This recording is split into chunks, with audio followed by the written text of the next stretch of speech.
Vietnam commemoration program recognizing veterans who served during the Vietnam era. Jim Donahue, who's president of the local chapter of the Association of the United States Army, is going to be our MC for this portion of the program. So, Mr. Donahue, it's all yours.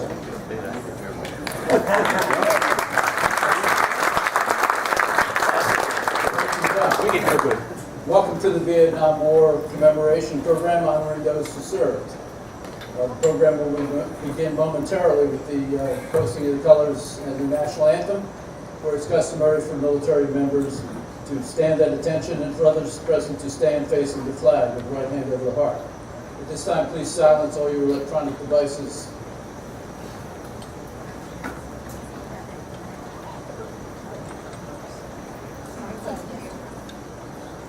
Okay. Very loud and pushing off.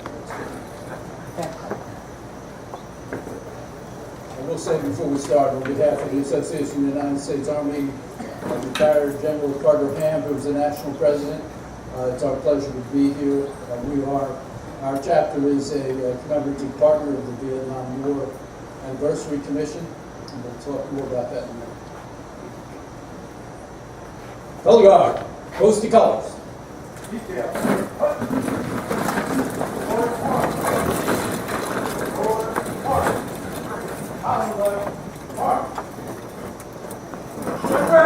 And salute. Detail. Oh. Right. Hey.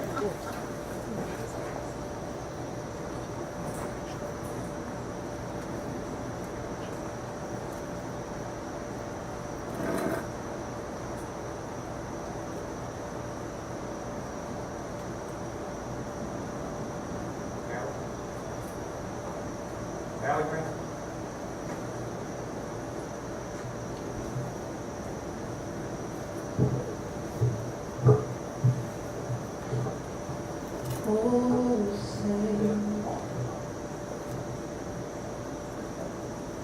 Oh, say, can you see by the dawn's early light what so proudly we hailed as the twilight's last gleaming, whose broad stripes and bright stars through the perilous skies for the ramparts we watched were so gallantly streaming, and the rockets' red glare, the bombs bursting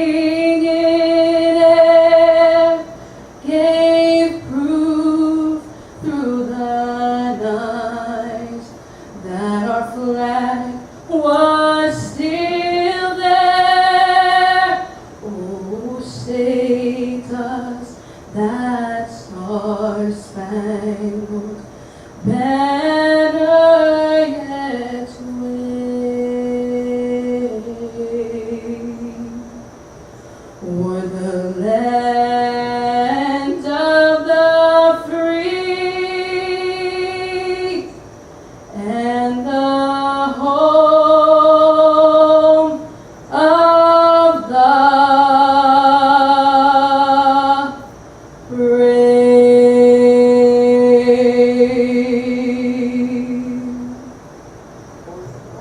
Order! March!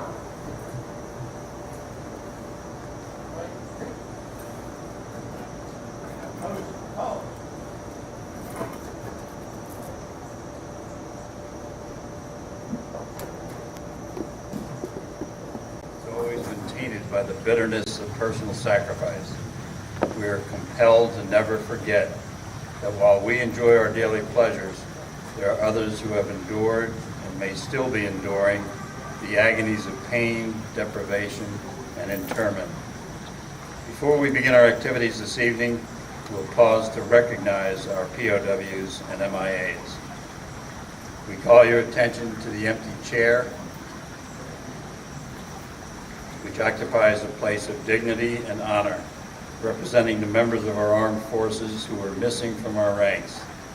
They are referred to as POWs and MIAs, but we call them comrades. They are unable to be with their loved ones and families tonight, so we join together to pay our humble tribute to them and bear witness to their continued absence. The chair is for just one, symbolizing the frailty of a single prisoner, once a soldier who responded to the country's call of arms, now alone against his or her suppressors. We are also mindful of the blood that many have shed and sacrificed to ensure the freedom of our beloved United States of America and of the family and friends of our missing comrades who keep the faith while awaiting their return. We all may toast tonight, but they cannot toast with us this night. The chair is empty. They're not here.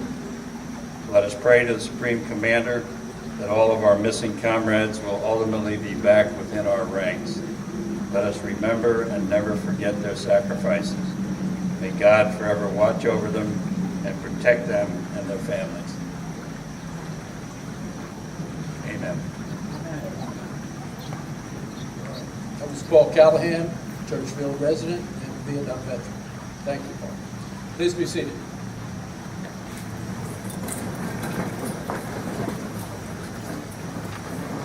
As you've heard, I'm Jim Donahue. I'm the president of the William Penn chapter of the Association of the United States Army. And our chapter is a designated commemorative partner of the Vietnam War Commemoration Commission. And we are authorized to present the official DoD Vietnam Veterans Recognition Lapel Pin. Joining us in hosting this ceremony are the members of the Northampton Township Veterans Commission, chaired by your host, Tom Yeager. Could I ask Tom to step forward and the other members of the commission stand to be recognized, please? All right, we'll scatter around. Amy, Kristen, Wendell, just stand and wave. Whoever else is here, who else is here? Mike Bodkin, you there?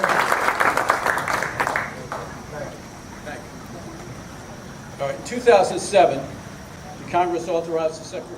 Before we honor those who served during the Vietnam era, let us pause for a moment of silence to remember those we lost. Though they are not with us tonight, we remember and thank them for their courage and strength.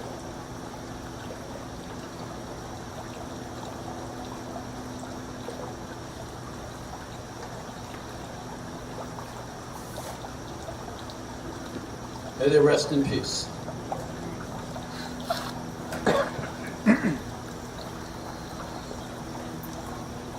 It's now my pleasure to ask another Northampton Township resident to come forward and introduce our guest speaker, Lieutenant Colonel Frank O'Donnell.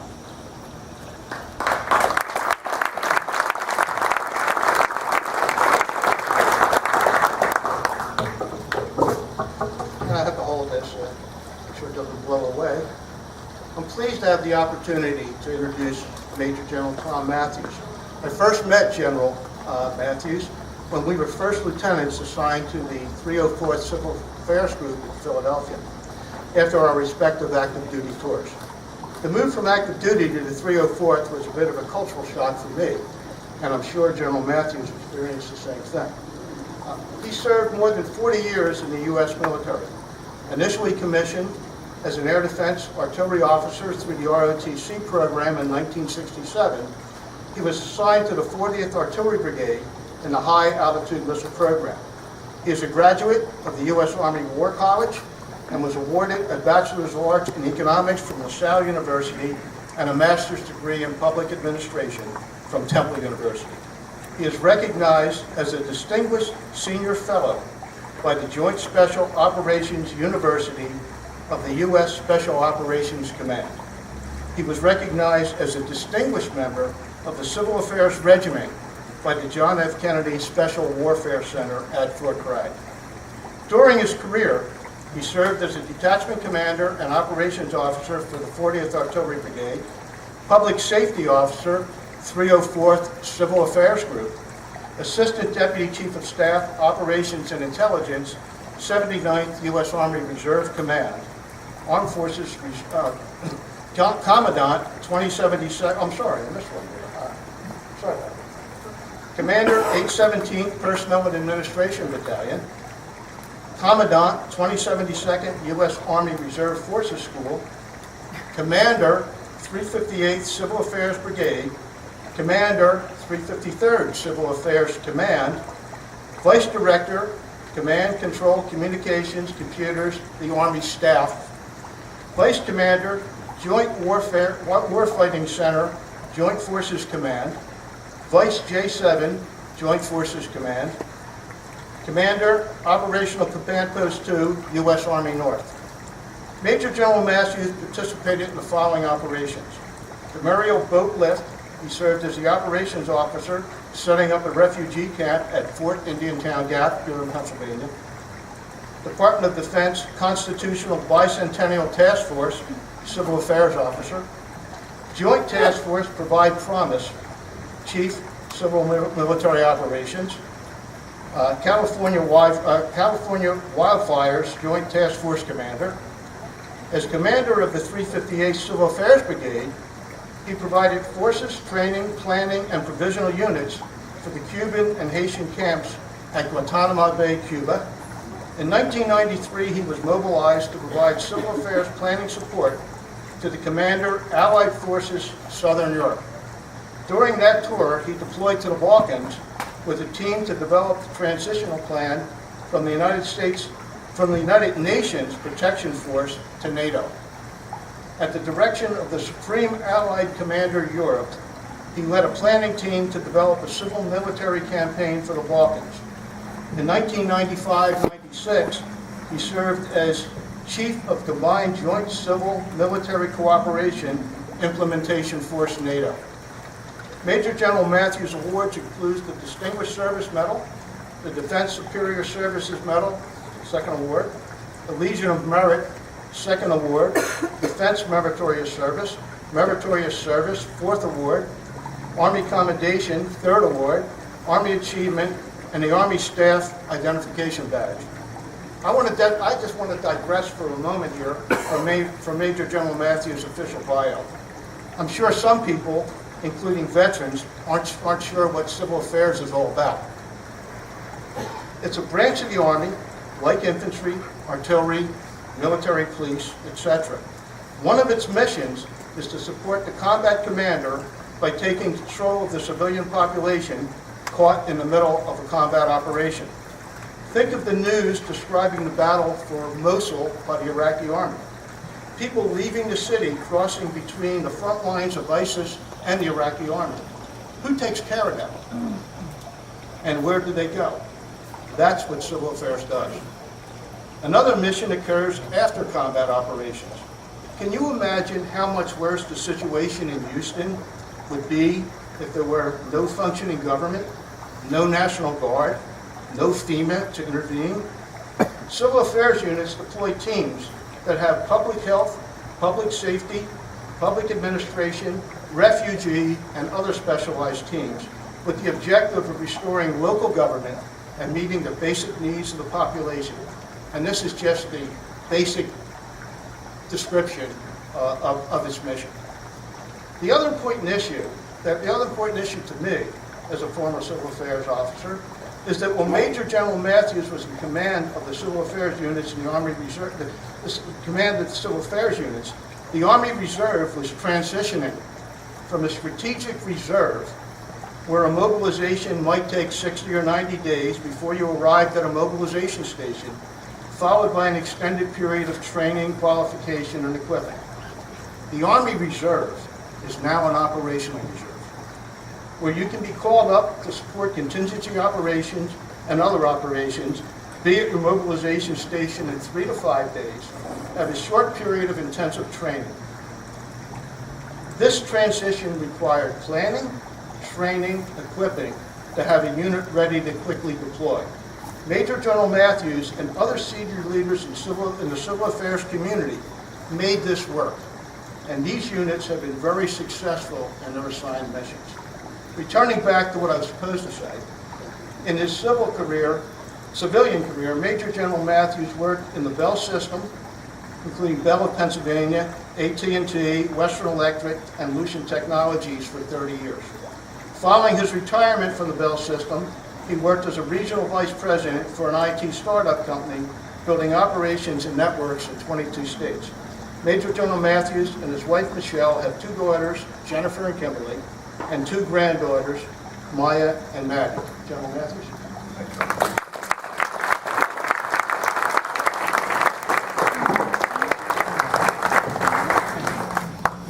I have to confess, the older I get, the more that starts to sound like a eulogy instead of an introduction. I was starting to look around for my own body as I was talking. Good evening, America. It is great to be with all of you tonight. And you're probably not at a military event. These 2 guys just seem to be at every one, and in most cases, they're running one. I also want to do a special thank you to Tom's wife. Tonight she's got a tough job. Symbolically, she is representing all the families of those military members and veterans who are here tonight, and that's a tough job. We never do enough to recognize and thank the spouses and the families of those in the military, and I really feel like the military always gets it wrong. It's the families who earn the medals, and then we get to wear them. So I really thank all of the family members for the support that they give to all of us so that we can go out, do what we need to do, and not have to worry about things at home.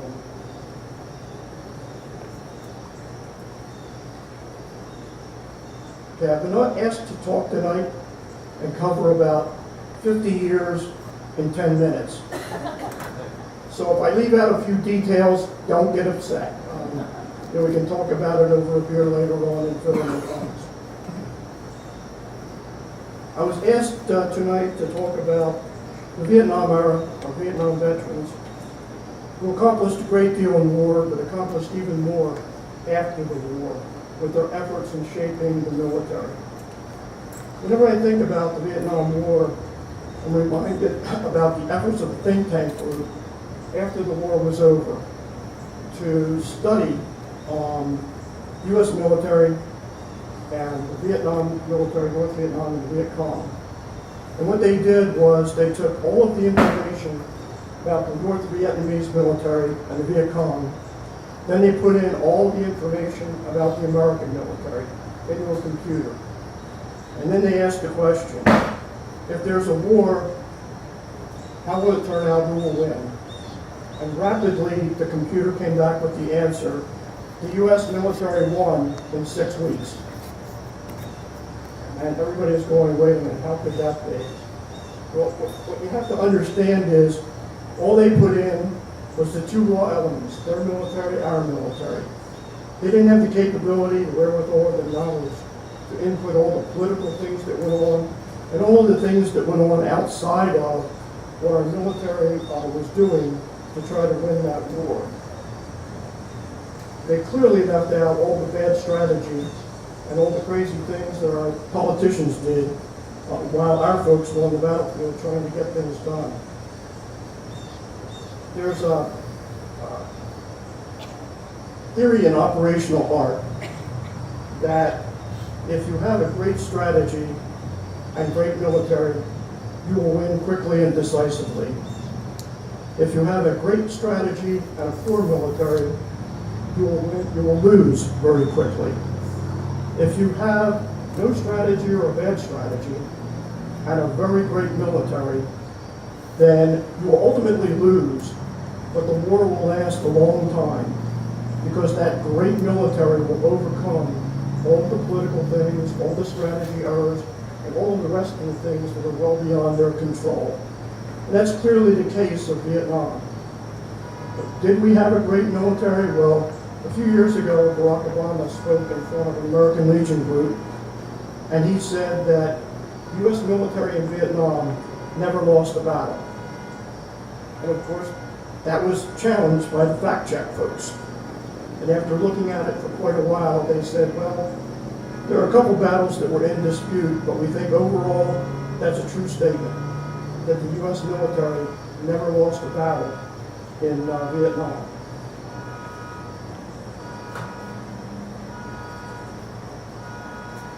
So, what happened on the strategy side?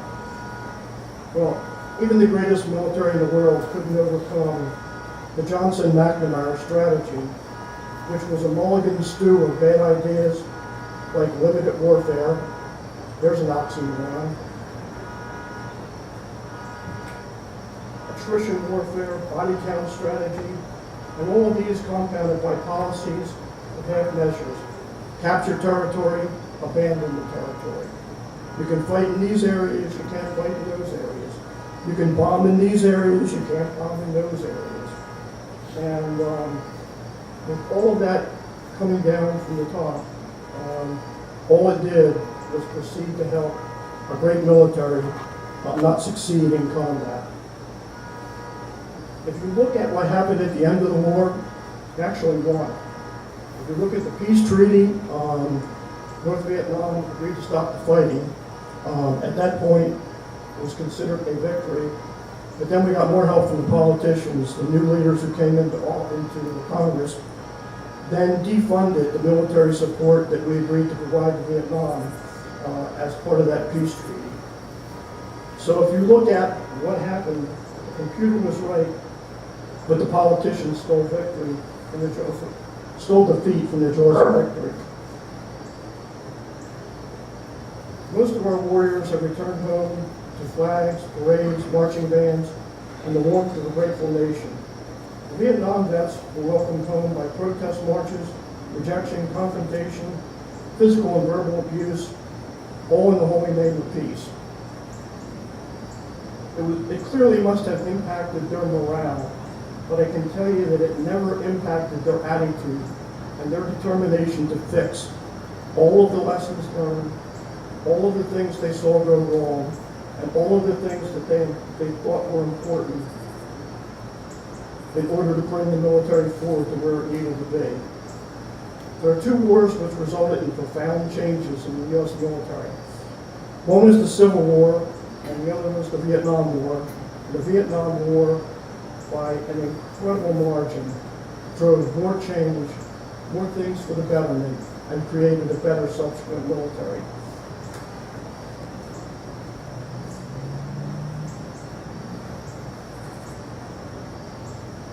After the war was over, those veterans who stayed in the service, they made their mind up that they would leave the military a lot better than when they came into it. And senior leaders worked with the Secretary of Defense, Cap Weinberger, to develop the Weinberger Doctrine. And those were the first time there were established rules for when we would go to war, which the Vietnam vets felt were very important for those that would follow them. And some of the key points in that doctrine: wars must be fought wholeheartedly with clear intentions of winning. They must include decisive force with defined political and military objectives. There must be a reasonable assurance of political and public support. Colin Powell, in his peers from the Vietnam War, stressed the lessons learned from that war and created the Powell Doctrine. Questions that must be answered, things that must be provided before we ask our military to go to war. All of the things that they and the other Vietnam veterans learned from their service to the nation and that fight. In 1969, a family group introduced the MIA flag. Our Vietnam veterans helped to make it a national symbol, hung on flagpoles across the nation, and respected by everyone. They also drove and forced the commitment of $100 million a year by the U.S. military to go out and find the remains and recover the remains of MIAs. And those programs are ongoing. You guys who entered the military about the same time I did will appreciate this change. When we entered the military, the Army in my case, and the other services taught us what to think, to make sure you don't deviate from what we told you to think. Because of the efforts of you guys to change the culture The Army now teaches soldiers how to think, to use their talent, their education, their training, and their experience to go out and make decisions on their own. And that's another one that you guys drove, and you ought to be real proud of that one. They supported they really drove to change the military culture and to make it a more professional force. They supported the establishment of an all-volunteer army. They established institutions to professionalize the military, technical schools, non-commissioned officer academies, expanded language training. We now have the most highly trained and highly educated military because these people, before they left, made sure all of those things were put in place. They instituted values that are the foundation of everything we do. Personal courage, loyalty, duty, respect, selfless service, honor, and most important, integrity. Integrity is the coin of the realm in the United States military, and that's the legacy that these guys left. They also left the soldier's creed, mission first, never accept defeat, never quit, never leave a comrade behind. The changes driven by the lessons learned of the Vietnam vets were profound. Their legacy is a world-class military that we have defending us and supporting the nation today. And you ought to be proud of what you created and what you all left behind. The most important change they led was the perception by the American people of our service members. They lived through the toughest of times in terms of how the public looked at our military. But they helped people to understand that every military member takes an oath to support and defend the Constitution against all enemies, and that they will obey the orders of the President of the United States. They got the public to understand that it's the President and the politicians who decide to go to war and make war, and it's the soldiers, sailors, airmen, and Marines who then have to go out and fight the war. And they help the public divorce those two issues so that if there's an unpopular war going on, that lays with the politicians. But as long as our soldiers, sailors, airmen, and Marines are out there doing their duties, they get the respect and the support of the nation. No one was there when our vets deployed or came home, but they vowed that would never happen again. Every time I deployed a unit or brought a unit home, my drill hall was full of Vietnam veterans to send them off, to give them advice, and to welcome them home. It took the nation more than 50 years to recognize and right along. But tonight, I proudly stand in front of all of our Vietnam era veterans and say, welcome home.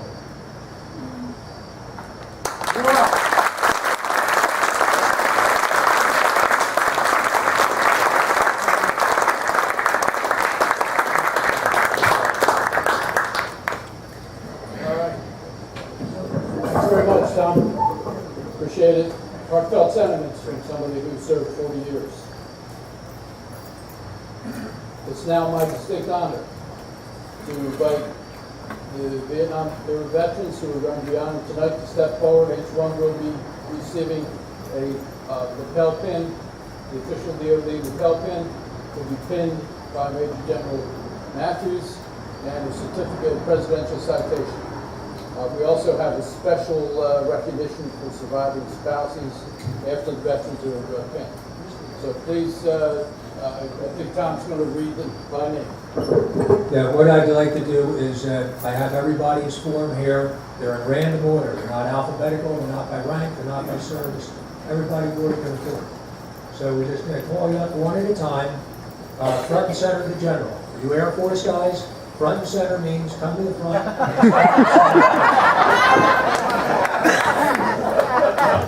what our Marines do.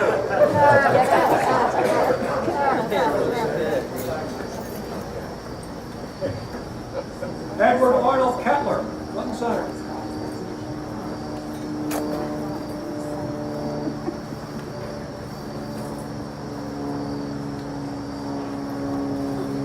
Joseph Campbell.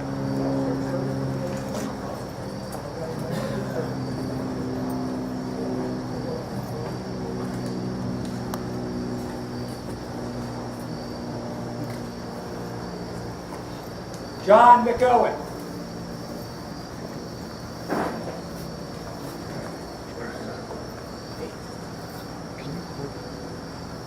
In that direction? What? Can you just hold it and point it in that direction? Donald B. McCoy, Esquire. Congratulations.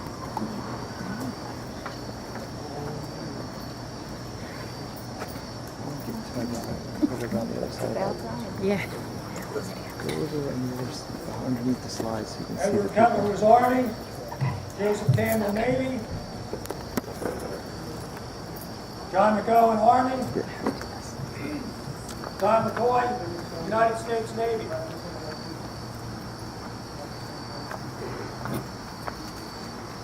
Mike Egan, United States Army.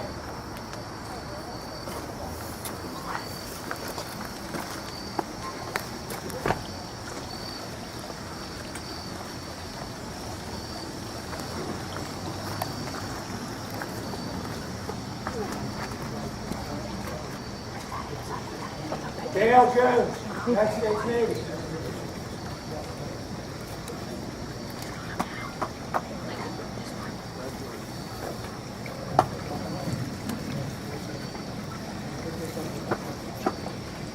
Huh?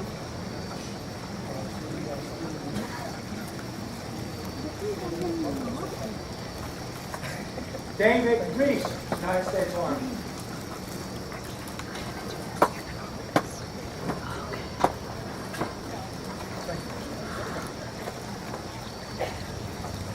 Francis Duffler. No. Mommy, it's gonna feed them. Francis Duffler, United States Navy.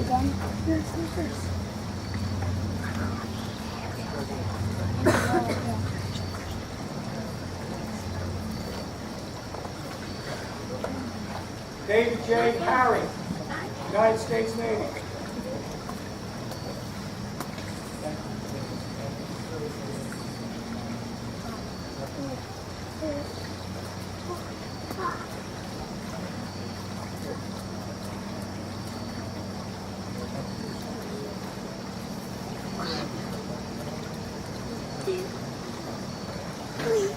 Mel Watts, United States Air Force.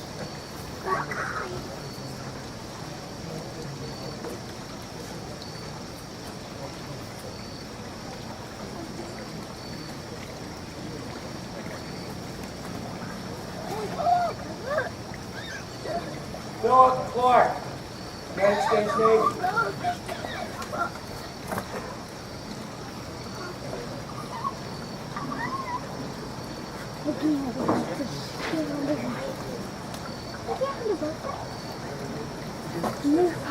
Mark S. Janalubich. Did I get that right, Mark? United States Army. Whoa. Mickey and Walt.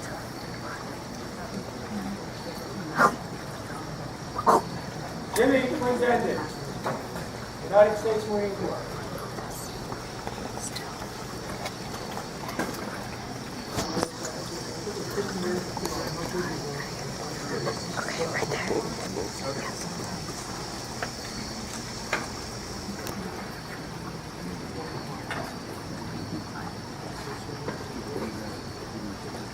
Lawrence Finley, United States Army.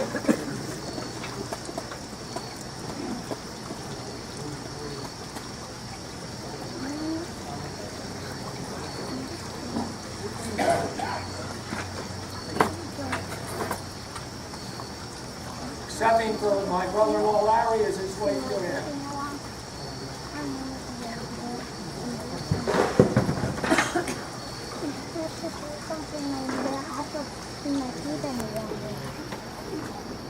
And his daughter Teresa.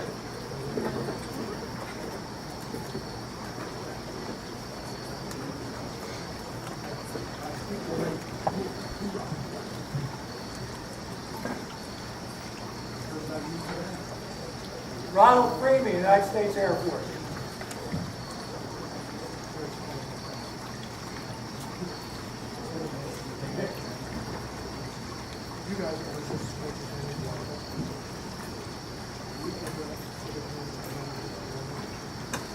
Robert H. Holford, United States Navy and United States Air Force. Double cover.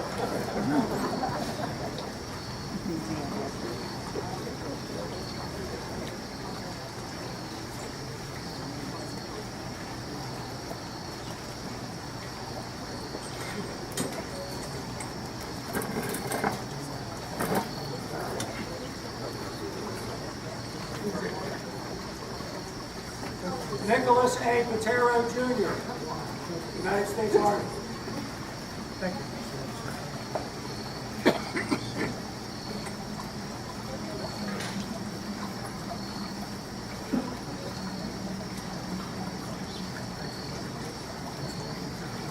Anthony Skafitsky, United States Air Force.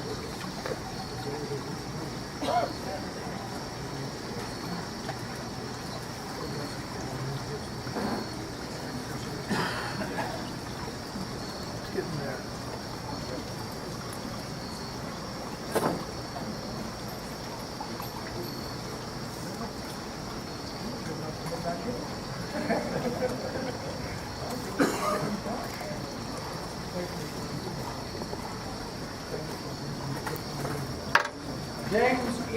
Petra, United States Army. Jim Petra.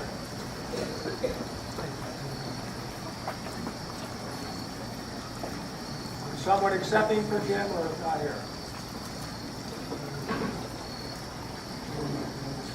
Michael Clark, United States Marine Corps.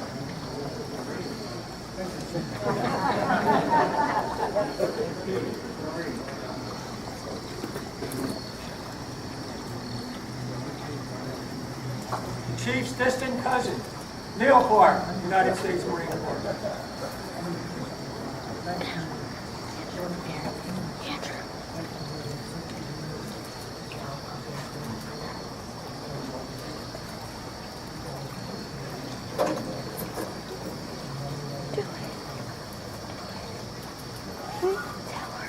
We've got a run of Marines here. Joseph Deneen, United States Marine Corps.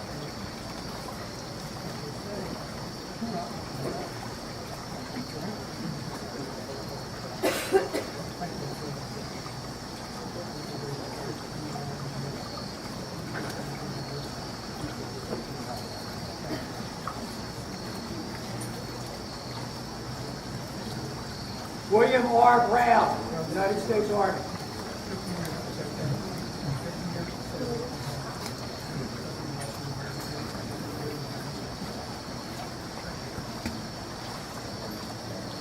Andrew.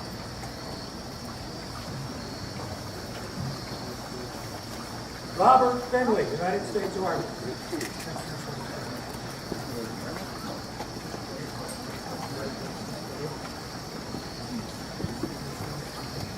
I think we're not allowed to. Quiet.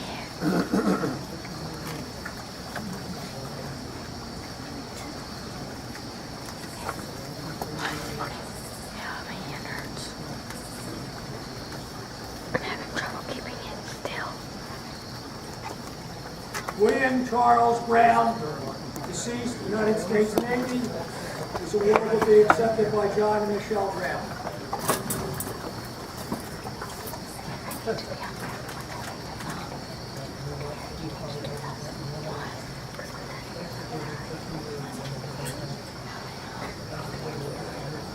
Haley, that one for you.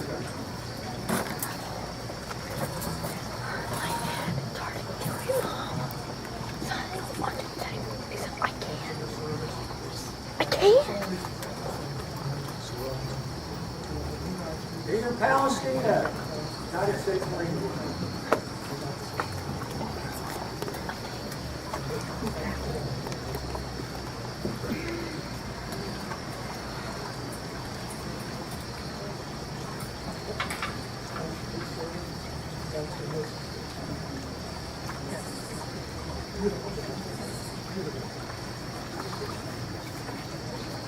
Gus Callies, United States Marine Corps.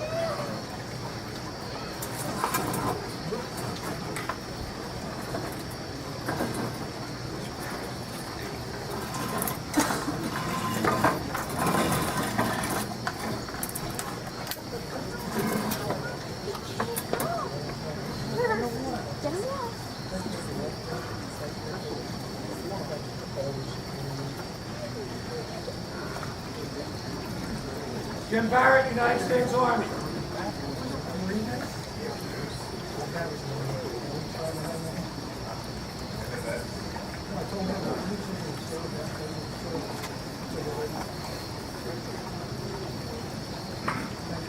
William Fry, United States Navy.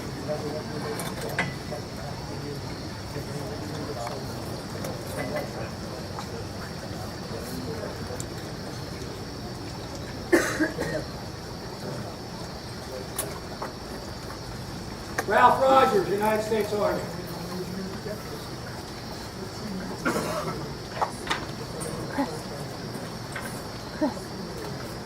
Allie.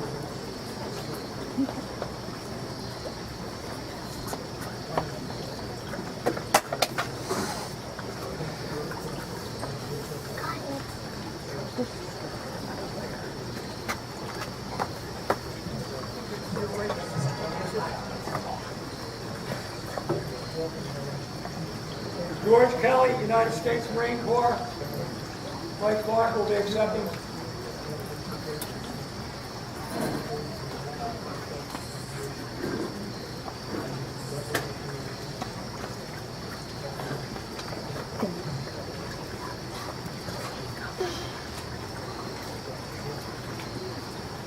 John W. Wolford Jr., United States Army.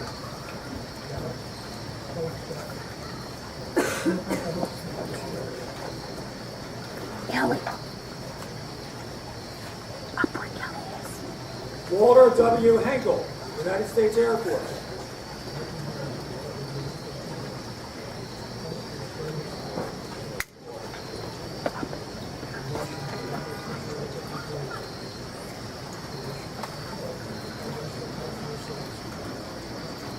Wendell Rick, United States Army.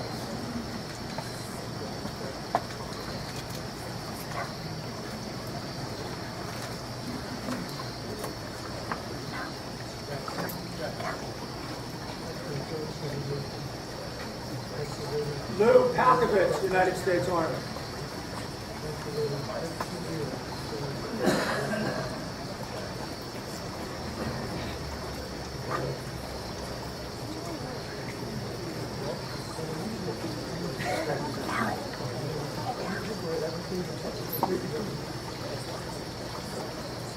Frank J. O'Hara, United States Coast Guard.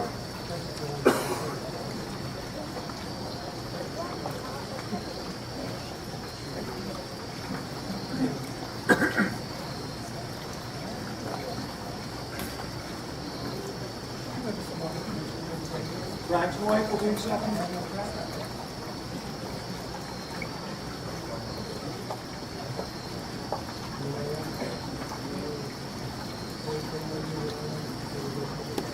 Michael T. Walsh, deceased, accepting will be Beverly Walsh's wife.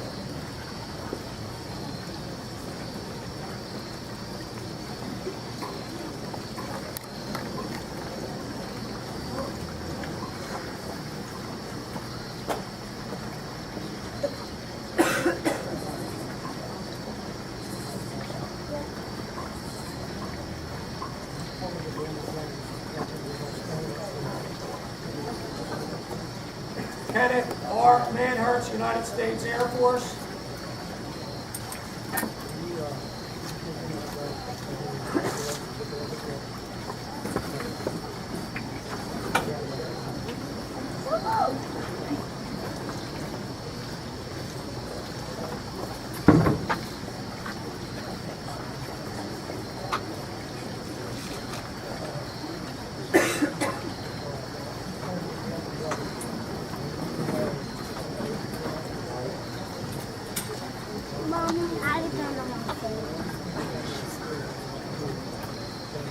Jay Weatherby, United States Army.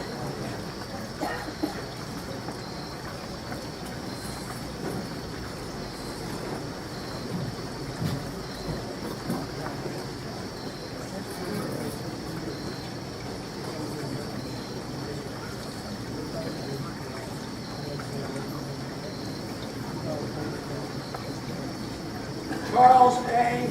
Hallward, United States Air Force.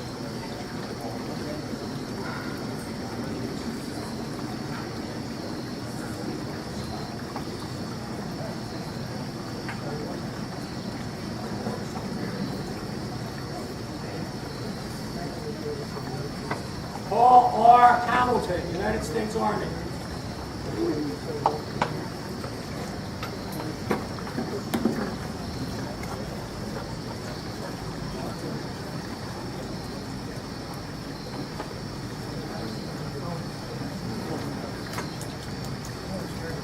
John C. Kitsouris, United States Marine Corps.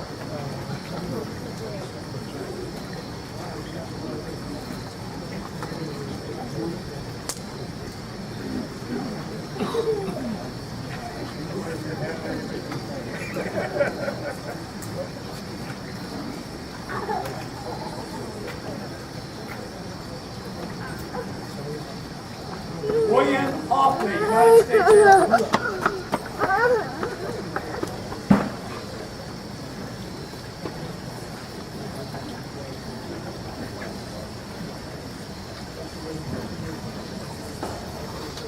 Gary J. Purpura Sr., United States Army.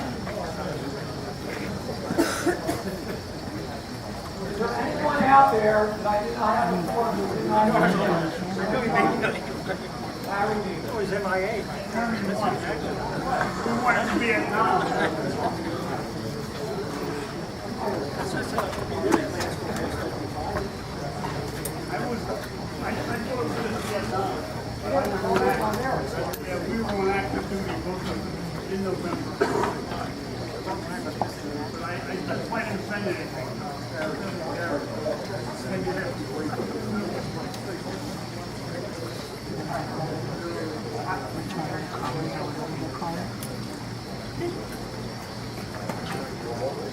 What month were you, Harry? What month were you discharged? We were on active duty. We qualify. I know, but I didn't know that. We qualify now. Harry Neiman, United States Marine Corps. He's actually Korean, but he got 1 month into Vietnam.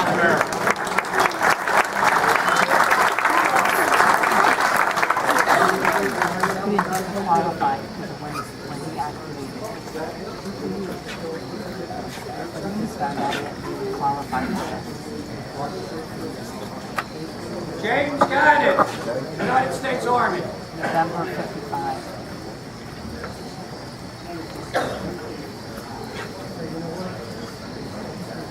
Anybody out there with us?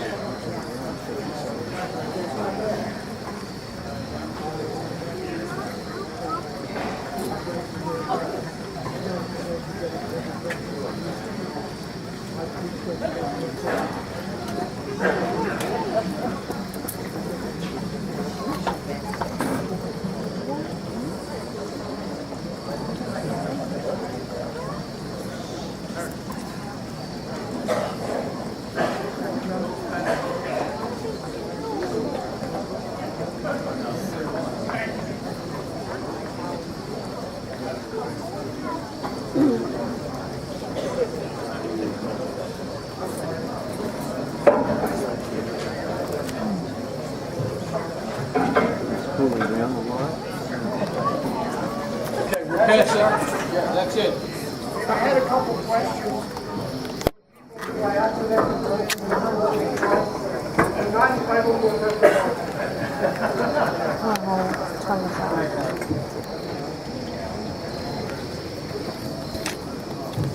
Can I have a round of applause for the veterans, please?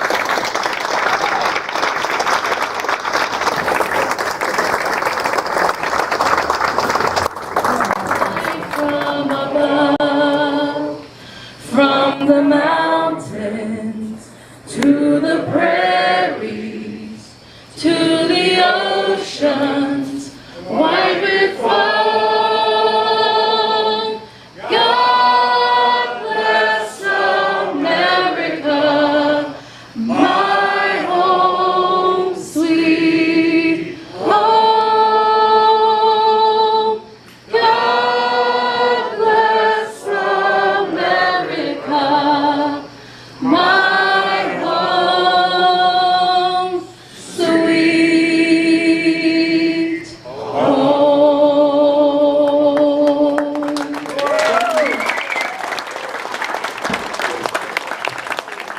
Okay, listen, we got plenty to eat, we got plenty to drink. But before we get a started with wreath-laying that, ceremony that we're going to be hosting on December 2nd at Union Cemetery in Richboro. So all of the military, fire, police, and EMS that are buried here at Union Cemetery are going to receive a holiday wreath with a red bow. So we're looking to raise about $4,500 because there's over 400 headstones that are going to need a wreath. So that's what the second half of this night is for. So we are taking donations. Out at the front where you got your name tag, there's a donation box. It is tax deductible. If you fill out the information, you will get a receipt back. The checks can be made payable